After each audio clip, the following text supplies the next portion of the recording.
నిజంగా కేసీఆర్ గారు తెలంగాణ ఉద్యమంలో కలలు గన్నది ఇదే.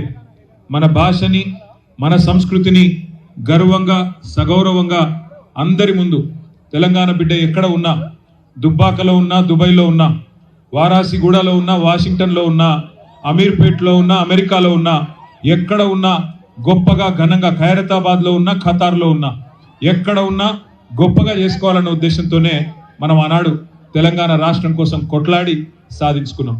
సరే, ఆ పోరాట క్రమంలో వందల మంది పిల్లలు మరి బలిదానం అయితే మనకు అల్టిమేట్గా కేసీఆర్ గారి నాయకత్వంలో ప్రజల పోరాటంతోనే తెలంగాణ సిద్ధించింది. ఇవాళ ఇక్కడ మీరు పేర్చిన తంగేడు పూలను చూస్తుంటే ఒక్కొక్క అమరుడు నవ్వుతున్నట్టుగా మనందరికీ కూడా తెలంగాణ సాధిస్తున్న ప్రగతి పట్ల సంతోషంగా ఉన్నట్టుగా అనిపిస్తా ఉన్నది.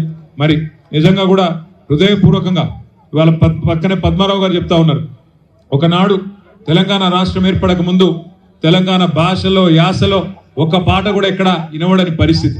ఈరోజు పీపుల్స్ ప్లాజాలో మరి తప్పకుండా ఈ పీపుల్స్ ప్లాజాను కూడా మళ్ళీ మన గవర్నమెంట్ వచ్చినాక దీని పేరు కూడా బతుకమ్మ ప్లాజాగా మార్చుకుంటే బాగుంటుందేమో. శాశ్వతంగా బతుకమ్మకు వేదికగా ఈ ప్రాంగణాన్ని చేసుకుంటూ బతుకమ్మ ప్లాజాగా చేసుకుందాం.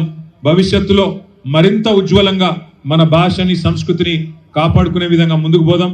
మీరు వచ్చింది రాజకీయపరమైన ఉపన్యాసాలు వినడానికి కాదు, కానీ నేను చూస్తూ ఉంటే ఆ రామక్క పాటకి దేక్లేంగే పాటకు కూడా మా ఆడబిడ్డలు ఏమీ తగ్గకుండా ధీటుగా మళ్ళీ కేసీఆర్ గారిని ముఖ్యమంత్రి చేసేదాకా తెలంగాణ తల్లి చేతి నుండి బతుకమ్మను తొలగించిన దుర్మార్గుణ్ణి ఇక్కడి నుంచి తరిమి కొట్టేదాకా, తెలంగాణ తల్లి చేతుల్లో తిరిగి బతుకమ్మను పెట్టేదాకా మన పోరాటం ఆగొద్దు.